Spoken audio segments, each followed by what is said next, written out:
Let's kick off speaking about when your usual supervisor isn't available. Yeah, absolutely, Ken. What happens when your supervisor isn't available for a long time, or you feel that when your supervisor goes on holiday, which is what you should really do, you need some cover supervision? What do you do? I would need to build a network of people that I could go to, or at least have a very good idea of where I could go if I needed some cover supervision. And the critical thing is that it's not a supervisor for me.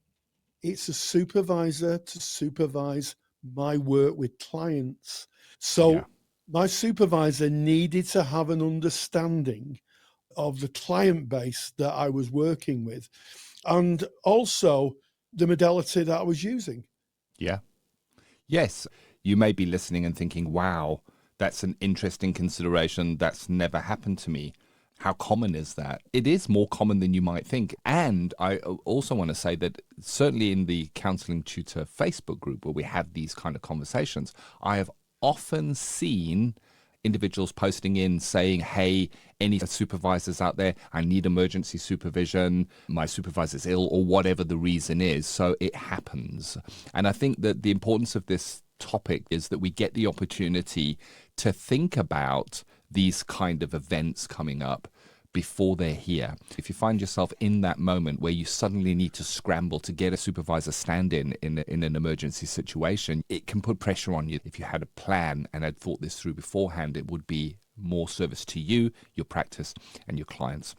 I think we first need to recognize why we would get a supervisor in, why that might be at short notice, why it might be quite an emergency to us.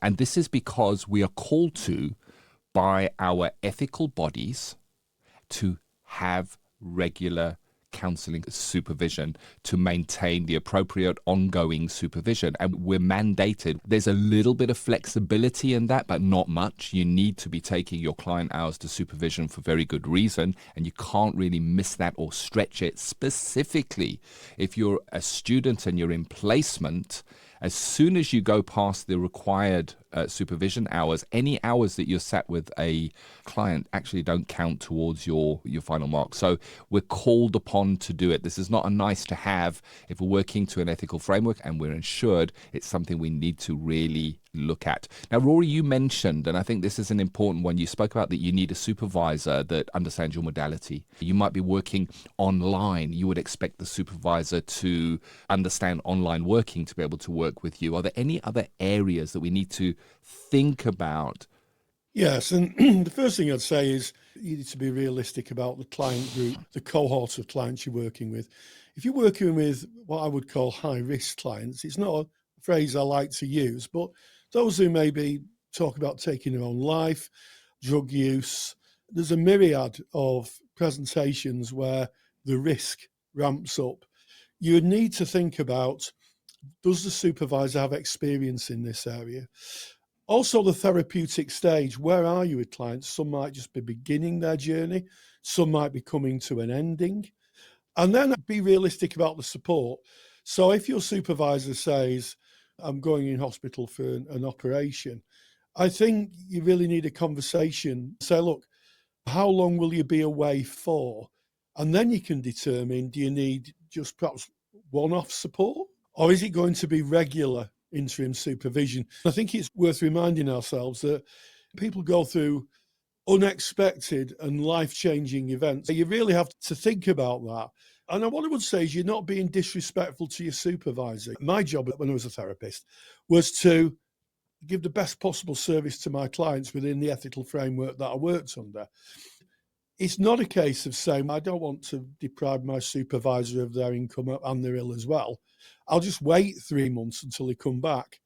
It doesn't work that way. As a supervisor, I wouldn't expect any of my supervisees to do that.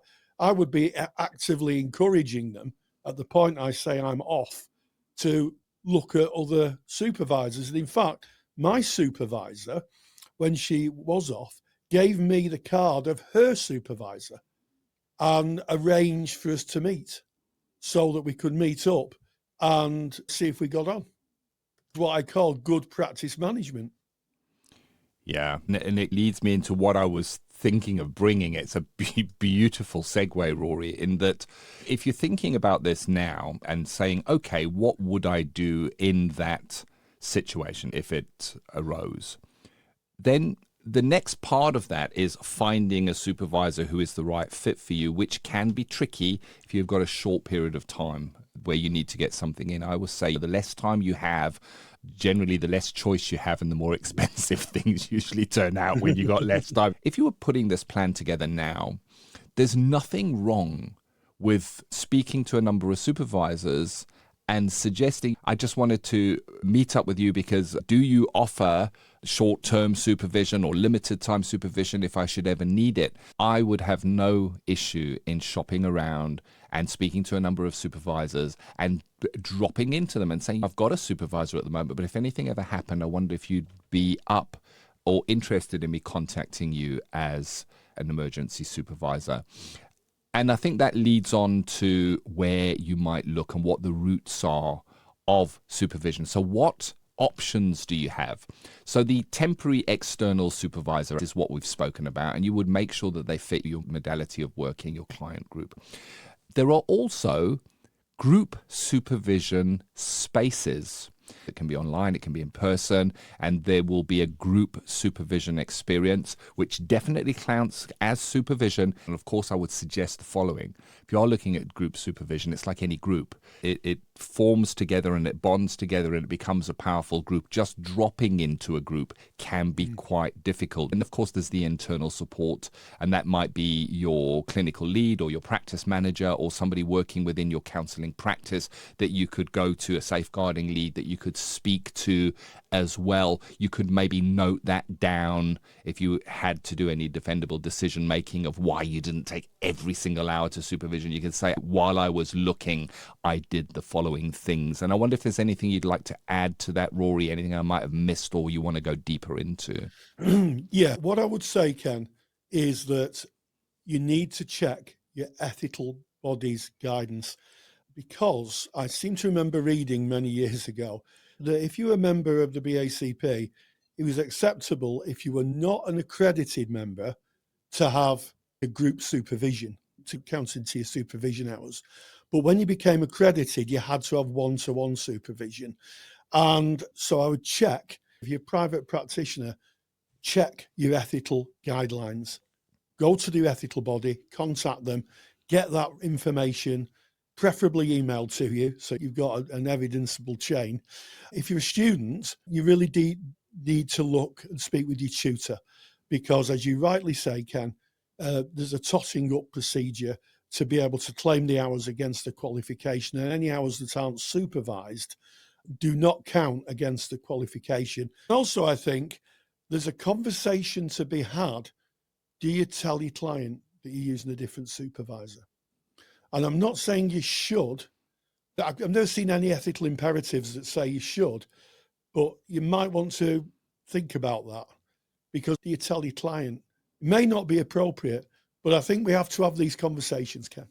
For me, in my contract with my client, when we're speaking about confidentiality, I mentioned supervision, what it is, why I go, what I take to supervision, how that works. And I explained that I work with a supervisor who is under a contract to keep that confidentiality.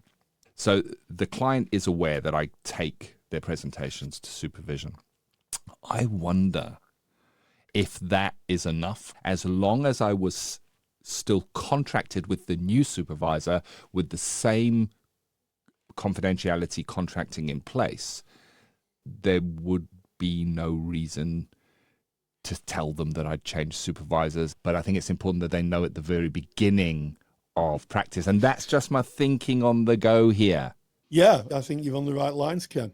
I wonder what people listening to this think. Have you got a thought on it? Why not chat about it in our Facebook group? And if you want to join our Facebook group, go to Facebook, type in Counselling Tutor, and we'll let you in. And why don't you have that conversation, get some peer feedback, because it is a very interesting conversation. I think maybe you're on the right lines, Ken. I think you are, actually.